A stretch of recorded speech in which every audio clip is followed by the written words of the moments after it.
there's such a wealth of experience here. Everybody is a potential winner, but first of all, Jen, in this first heat, we've got Liam Doran, Ken Block, and also Heikkinen. There's the lineup. Any one of these three could get gold. I think you're right. Any one of those three, but Liam Doran, he's got a great engine setup, great off the start. I've got to give it to him if he can get the whole shot. Here we go. We've got these 4 heats, and they're going to be 6 laps a heat. If you do a jump start, you're going to have to go into the sin bin.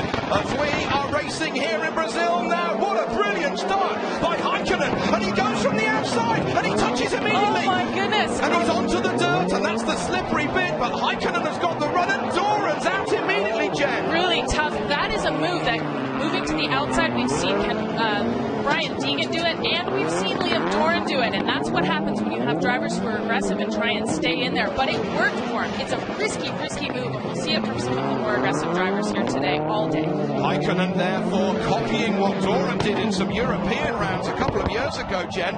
But Thomas Heikkinen, what a star from Finland. He's coming through the order. He's only 22 years old. We didn't see him race in LA last year. He had that terrifying practice crash. There are bales on the racetrack on the inside of that first corner, but a Finn is always cool. Yes, they are. Look at him driving. The secret here for both Ken and Thomas Topi Heikkinen is just to keep it clean. 2 cars are going to advance to the final from this heat. Liam Doran appears to be out of the running at this point. He'll go to the LCQ. So if these guys just keep it clean, not damage their cars, then they're going to advance, and they're going to be able to take it easy until they get to the final. Now, just like NASCAR, oh, where is Block? Where is Block? Where is Block? He's gone wide. He's disappeared out of shot. There he is. He's taking it cool. I was just about to say, Jen, these guys, they've got spotters, just like NASCAR, at the top of the grandstand, overlooking the start-finish line in radio contact with the drivers, and they will be saying to Heikkinen and to Block, cool it, you don't need to stress or risk the car. As long as you get to the line, you're through. You're really seeing the traction change here. They go over the blue groove and then into that dusty dirt. That dirt, it's almost like silk when it gets up into the air. Very hard to see, which is probably one of the reasons Ken's staying so far back, so he doesn't have any visibility problems there. But crazy traction changes throughout this course, and they're just having to adapt to it. The course changes every lap. Very good point. The Block holding back, really, so that he can get a bit more of a view. They watered the course before the green light was given to these guys. The irony of this field being almost underwater a week ago, and now we've got this the dust problem. Of course, we're coming into the early autumn here in this part of Brazil. We're coming out of a summer where it's sometimes that's about 115 degrees Fahrenheit. So the temperature inside the cars for these drivers is still monumental. Wow, look at that dust. So imagine being in that car and following the car that is throwing up all that dust. I mean, visibility is almost 0 when you're in that situation. And it's hanging in the air there. Every corner is dusty for these guys. So then Heikkinen, the 22-year-old, the good old-fashioned Finn. He's got that staccato English, just as we are so used to listening to the Kakkonens and the Makkonens and the Marcus Bravo. Hey Marcus, if you're watching, I hope that you're well. He had a crash in LA last June. He's retired from competitive driving now, but there's a big conveyor belt of Finns that they make in Finland for motorsport. The Formula One or rallying or touring car driving, it's a great place to be a racing driver. And Toppy, there he is, taking the checker, so he's there through to the final directly, and Ken Block, as we expected after we saw that first turn incident. Liam Doran not going through.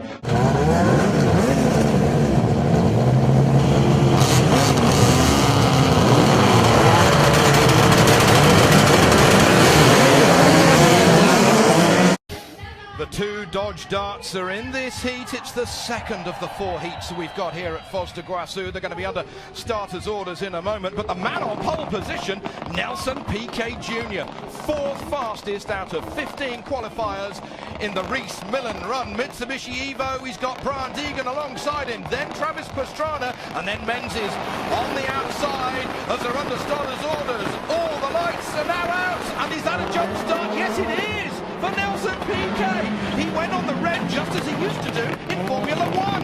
So what's going to happen now, Jen? He's going to have to go into the sin bin. What he's going to see is he's going to see scoreboard that he should be passing now. When he gets around the second hairpin, he's going to go into that penalty box for a stop and go penalty. He's going to watch the whole field pass him by. If he passes by the penalty box, he could be disqualified from the heat. We'll have to see what happens. So Brian Deegan, trailing Nelson Piquet Jr. here, is potentially in the lead, and he's going to try and keep it smooth. Nelson Piquet Jr. takes the shortcut, the Joker, first time round, but he jumped the start. There's been some miscommunication in the squad, but it was all a bit of a last-minute deal to set up that drive for Piquet Jr., son of Nelson Piquet, Formula 1 world champion, 81, 83, 87, and no fool himself is Jr. behind the wheel. Formula 1 before then, he drove in GP2 and only got beaten by Lewis Hamilton, eventual Formula 1 world champion. That's the stop-and-go penalty, and now the place is rushed past, and just as you said, Jen, Brian Deegan now leads this heat from, it is Travis Pastrana in second place, Mr. X Games. And look, Nelson Piquet Jr. already looking to overtake Bryce Menzies, two of the rookies in the field here. They're going to be battling it out tough for the visibility in last place there with Menzies. And indeed, Piquet Jr. has managed to get through. He's got the big Brazilian flag on the roof of that Mitsubishi Evo. Now, he hasn't got the same amount of power as the Ford Fiesta nor the Dodge Dart. Less is more in qualifying here. This course is so short that it's a bit of an equalizer. They have dirt, they have trouble getting power to the ground, they just get wheel spin. So the 150 horsepower difference between that Evo and the leading Ford Fiesta ST here of Brian Deegan is really being equalized by Nelson Piquet Jr.'s ability to come around these corners and drive very smoothly. Here we go over the concrete. Now we've got a couple more laps to go. Brian Deegan, though, victor of X Games gold in 2011, and a real upset it was back in LA a couple of years ago. But if anybody's got balance, it's Deegan. He's an incredibly good starter. He came from behind to get a bronze medal last year at X Games. An incredible start, very aggressive driver, and probably one of the best riders when he gets into this situation where he's in a pack race. He just finds holes through traffic that don't seem to exist before he takes them. Travis Pastrana, Nelson Piquet Jr. in the same race on the dirt. Don't forget that they are regularly doing the NASCAR Nationwide Series, and they are 13th and 14th respectively in that championship, split by only 3 points in their Turner Scott Motorsports and Roush Fenway Racing cars respectively. So then, there is the gap of the lead. That is Brian Deegan bringing into the face of Travis Pastrana. Piquet Jr. is still trying to hold onto the shirt tails of that Dodge Dart. And those leading two going to be going through to the final, the 10-lapper that we will see here live later. Deegan, he's got the best view of all, though. Still be a lot of dust coming into that car, though. A ton of dust. When these guys get out of the cars, they're covered in this red clay that just settles on everything. Brian Deegan, 14 times a X Games gold medalist here, and well, he's got his eyes on another one. He got the bronze last year, before, and it's all important setup time. We're in the height of the afternoon here in Brazil. The track is changing all of the times, and Andreas Eriksson, the Swede who builds the cars and oversees the Swedish mechanics who are running Brian Deegan, they'll be making adjustments every time, because the team are not just looking at the total lap time, they're looking at the splits as well, as Deegan guarantees his place in the final together with Travis Pastrana, who also guarantees himself a place in the final.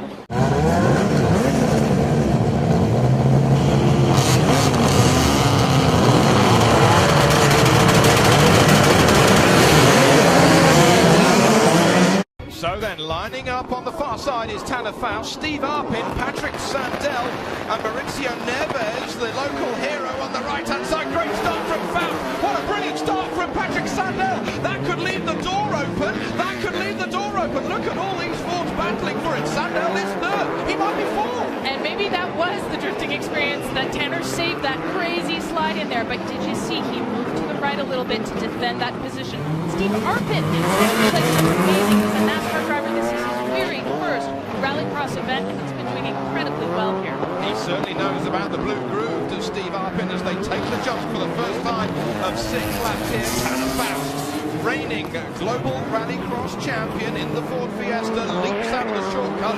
The Joker, the first two have taken it, so it's Faust and Arpin with the Joker logo at the top of your screen. Patrick Sandell, the Swedish, well, the new Swedish House Mafia, that's what they've nicknamed him, down in the rally car paddock.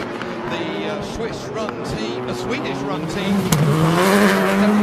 Patrick Sandell, for me, in practice, one of the bravest drivers who risked a lot to try and learn as much as possible right from the word go a couple of days ago. He's been working really hard, and he's been one of the test drivers for Fiesta ST that Tanner Faust and here both driving in this heat. But you know, he only qualified in the 11th position, and I think he was pretty frustrated about that. We've seen Steve Arpin here qualified in the 6th position, and he's doing really well on this course. He's reading the dirt well. You know, he used to race dirt modifieds, and he raced snowmobiles, and this kind of traction challenge is right up his alley. Sandell has still got to take the Joker, so Patrick Sandell in that 3rd position. Seconds, a little bit less than 2 seconds behind Steve Arpin before he took the Joker. So let's see what Sandell does when he comes over that jump in through the terracotta chocolate cake coloured dust that we've got here. He holds it out. He's saving the Joker for last. Is Patrick Sandell. Brazilian flag waving away on the back of that Ford Fiesta. He's super cool, is that Swede in there. Although I have to say, the temperature inside those cars would be what, 110 degrees Celsius? Fahrenheit minimum. I hope not Celsius. Probably feels like it. It probably does. It gets so hot. They're wearing triple layer fire suits. They've got helmets. They've got head and neck restraints on. And the transmission tunnel really heats up the inside of the car. It's much hotter inside than it is outside, and dustier too. Yeah, the radiators for these cars are actually in the back seat area as Sandell takes the Joker, and it doesn't unravel itself. It doesn't shake out as we now start lap 5 of 6. That Joker lap's really tricky here. It's not a huge advantage to go in it. It's not a couple of car lengths. It's maybe half a second. And it could be good for a pass, but you've got to be really close. There's Tanner Faust way in the lead there. Tanner Faust, the most X Games medals in this rallycross discipline. He's had 3 golds, a couple of silvers and a bronze, but well, Alyssa was telling us that he was nervous, that was making him nervous, but that seems to work for him, and he's got the cleanest car because he's got the best view as he sees the white flag. Puff of tyre smoke there as Mauricio Neves, he has a moment in the locally run Peugeot V6.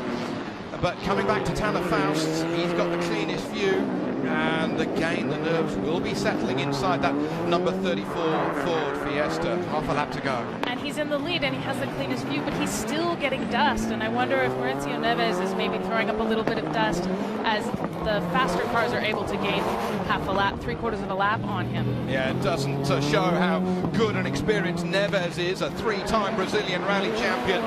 But Tanner Faust wins Heat 3 here at X Games Foz do Iguaçu, and coming over the line brilliantly, Steve Arpin. That's a massive thumbs up for Arpin there, the Canadian.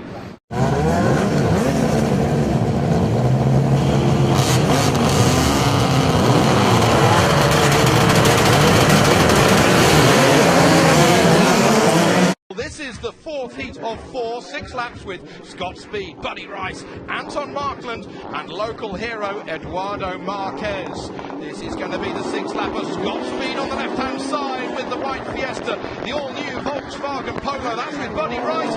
Great start from Scott Speed and Markland, wheel to wheel between the Ford Fiesta and the VW Polo, and Polo versus Polo as Buddy Rice hits Speed and Markland goes through into the lead.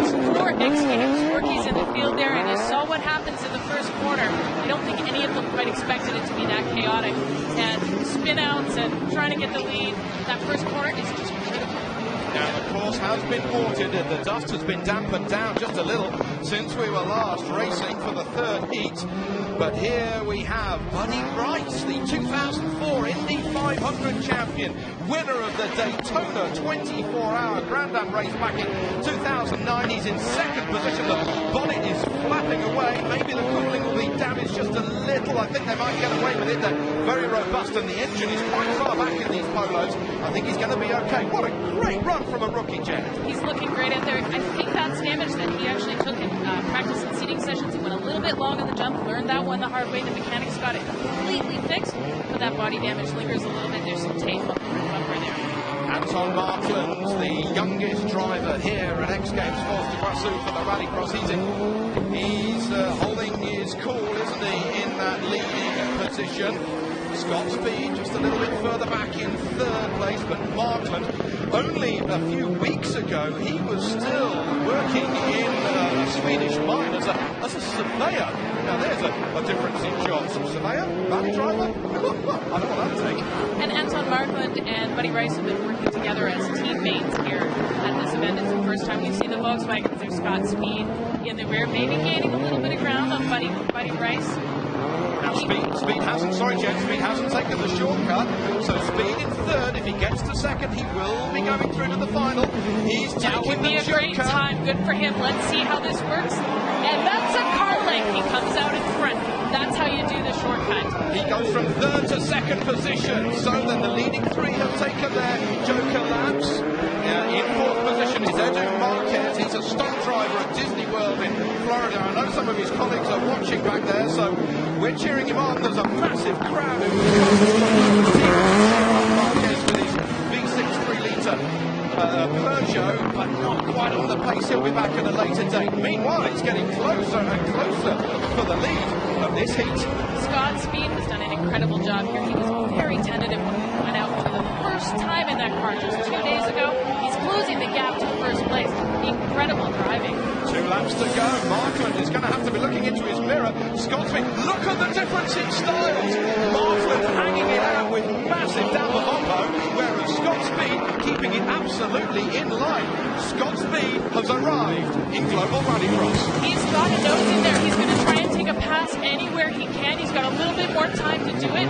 Qualified in the number 2 position, and his experience in the pack here is really showing through in Formula 1. He's never jumped a race car in his life until a couple of days ago, and he's up on the inside, and he goes through for the lead.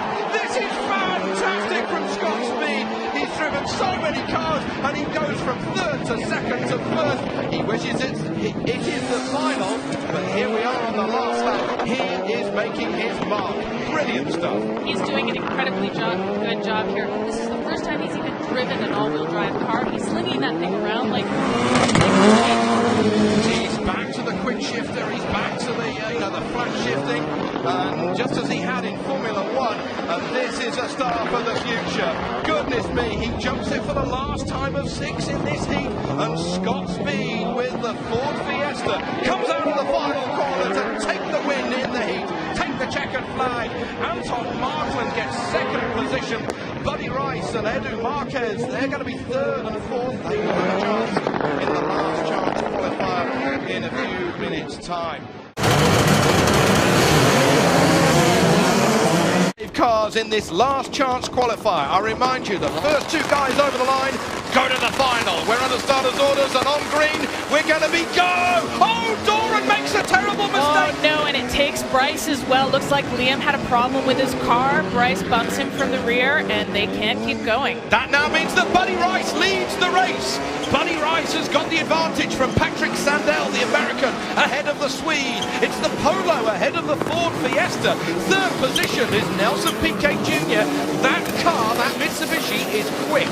So if he keeps his cool, he could make up position. Patrick Sandell, former junior world rally champion, in second position, takes a wide line over the jump as Buddy Rice takes the Joker, first time of 4. And there's Buddy Rice, well out in front now. If he can hold that position, that will be him into the final. I have to remind you, everybody has to take the Joker once out of these 4, so that's a bit of an artificial lead, Jen, at the moment. But he's doing an incredible job out here. Indy 500 winner, he spent 8 years in the IndyCar Series, has won the Rolex 24 Endurance Road Racer, and he's really learned very quickly how to maximize his advantage on this track.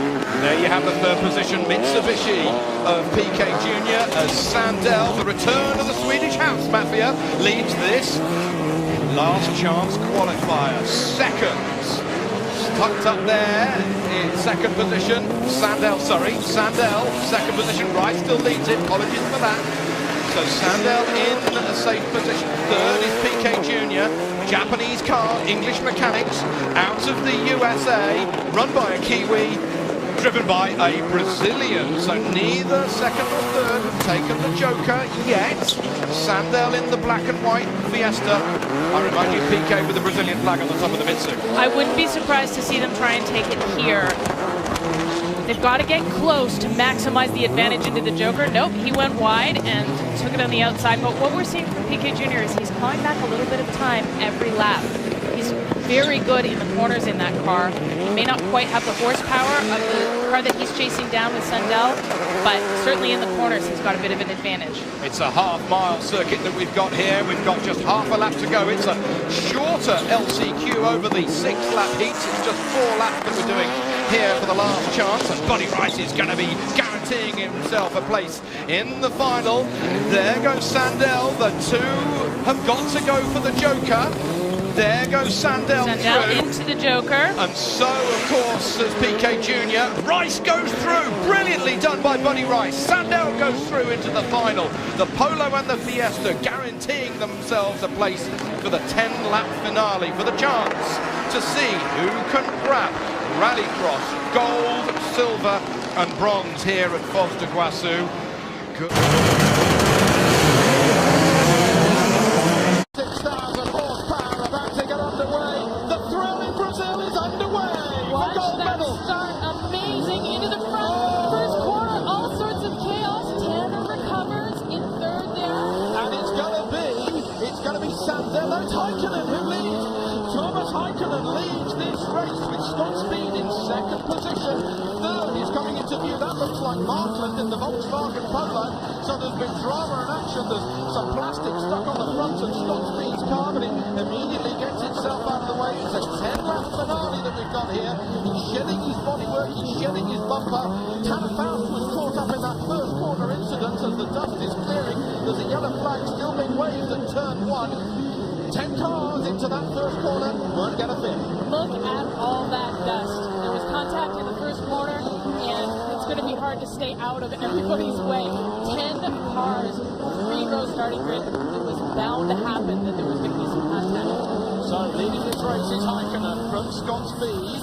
The two Ford Fiestas ahead of the Polo of Martin. And fourth is now Patrick Sandell, former junior world rally champion, ahead of Steve Arpin. Deegan is sixth, Pastrana is seventh from Faust, Block and Rice. But they are a long way back. Taking the inside line, taking the Joker, goes the Polo. Heikkinen still leads. That Joker is just enough for a little pass. We can see there's damage on the front end. That looks like it's probably just a bumper. The cooling's in the rear, so it's not likely to affect the performance of Sandell's car. Meanwhile, there's your leader coming around the left-hander. And look at the cars, bottom of your screen. That's Tanner Faust and Travis Pastrana, two of the favorites in this medal round. Oh, Faust, who took gold in X Games in LA in 2010, out of this race.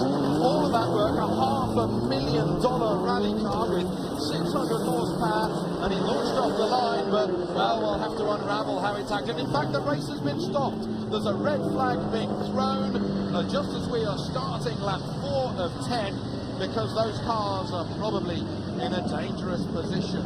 So then, Thomas Heikkinen leading, but actually, Jen, by our calculations, it will mean that that race didn't actually happen, and we're going to restart with a clean sheet of paper. We'll restart with the cars that are able to restart. Ken Block's off here. We see him well off the line, trying to bring his car back to the start.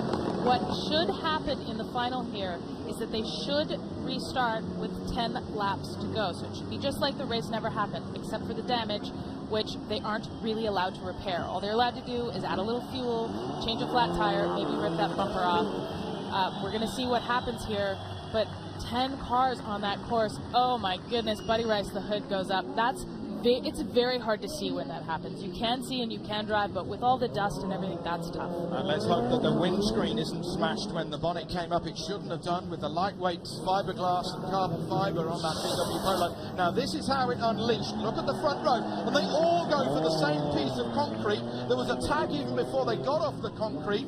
The Fiesta, look at Tanner Fausti's going backwards already. There is Travis Pastrana on the very, very outside of the course. Oh my goodness. And Heikkinen making that aggressive move to try and come across the field. It worked for him, pinched out the other cars, and just all sorts of chaos. This is a lot of cars on a half-mile course. With Scott Speed on the pole position, Brian Deegan alongside him, Heikkinen on the right-hand side. They unleash over 600 horsepower through four-wheel drive, and it's gone! Look at Brian Deegan, he's got a brilliant start. Look at Scott Speed, oh, Heikkinen, that's the whole shot. What a brilliant run from Heikkinen. Heikkinen goes from the outside all the way to the inside and takes the lead. That is an incredible pass on his part. Steve Arpin with the black top and the yellow line. He slots into third position. Second is Scott Speed. What a great run. But it's the Finn who leads. Ahead of the American, ahead of the Canadian. Fourth is Patrick Sandell. Fifth is Brian Deegan. Metal Militia doing well back there. And it's the Joker lap immediately for Thomas Heikkinen coming out, completing the first lap of 6. That is everything I expected to see from Thomas Heikkinen. I'm delighted to see him here in the final. He was injured and couldn't compete last year, and there he got his chance to pull all of his moves, all of his aggression, outside to inside, hold on to that lead. He can hold it to the end here. Wow, young guy, so excited to be here. He's just 22 years old, he's Heikkinen. He had that massive crash last year. He got the jump a little bit wrong, broke the block of the four-cylinder Ford engine. Such was the force that came through the front of that Ford Fiesta, and the massive crash, he was injured. Now everybody's got to take the Joker, the inside line there, as Steve Arpin does, at least once in these 6 laps. That was a strategic move by Steve Arpin. He was trying to come out in front of Scott Speed. They were in identical cars, but just didn't make it. Number 2, Scott Speed behind Thomas Heikkinen, and number 3, that's Steve Arpin. Speed still needs to take the Joker here as we are at the halfway point of this Rallycross final here in Brasil, down here in Brazil. Well, the rumble in the jungle certainly has got underway now that they are racing, with Heikkinen recovering from a broken gearbox on Friday. The Swedish mechanics doing brilliantly well for the Finn driving the Ford Fiesta. He's keeping it cool, although the temperature inside that car, Jen, will be well over 100 degrees Fahrenheit by now. And that's the brand new Ford Fiesta ST that's been developed for this season. Number 2 and number 3, Scott Speed and Arpin, are in last year's Ford Fiesta spec, the 2012 spec that Brian Deegan and Tanner Faust have both driven to medal. Very competitive cars right at the front of this field here. So then over the jump they go once more. Brilliant jump from Scott Speed. He was so relaxed when he came into this weekend, and the relaxed driving style is certainly suiting Scott Speed so well here. Is he closing in on Thomas Heikkinen? 1.136 seconds.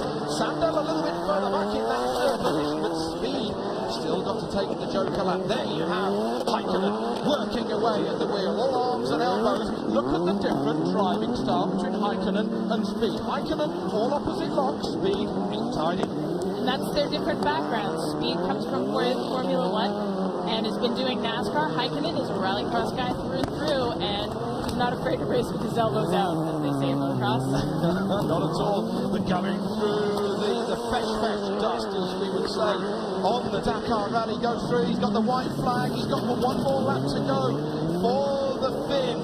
Speed still needs to take the Joker. Could Scott Speed line up the Finn just in that last corner? It could be going the Americans' way, Jeff. It's going to be tough, but he has been strategic with that Joker, and he knows that if he can get close enough to Heikkinen, when he goes into that Joker, he might just come out in number 1. We'll see what happens after the jump here. It's that next turn. Over the jump for the last time through the murky goes. Oh, Heikkinen going to the right side, and on the inside goes Scott Speed, and Scott Speed wins the gold medal in Rallycross. Fantastic! He's a rookie. He's never driven on dirt. He never jumped a race race car in his life before, and he takes the gold medal with the Ford Fiesta. What an upset. You've never seen an upset like that in any rallycross in the world. Heikkinen gets second, and Patrick Sandell gets third position. That is the upset of all upsets I've ever seen in motorsport. Just incredible. Thomas Heikkinen in second, Patrick Sandell with the bronze medal. All three of those guys, first-time medals. This is how Scott Speed managed to take the gold medal. Let's have a look at it on the replay. My goodness me, that was cool driving. Just did the right thing. He tucked up under Heikkinen, then went for that joker lap and came out in front. That's the way it's supposed to work. That's what Rallycross is all about. Just incredible to take the checker. The man who started from pole position, he was pumped after the heat, wasn't he, Jen? I think the roof is going to come off that Ford Fiesta in a few moments' time.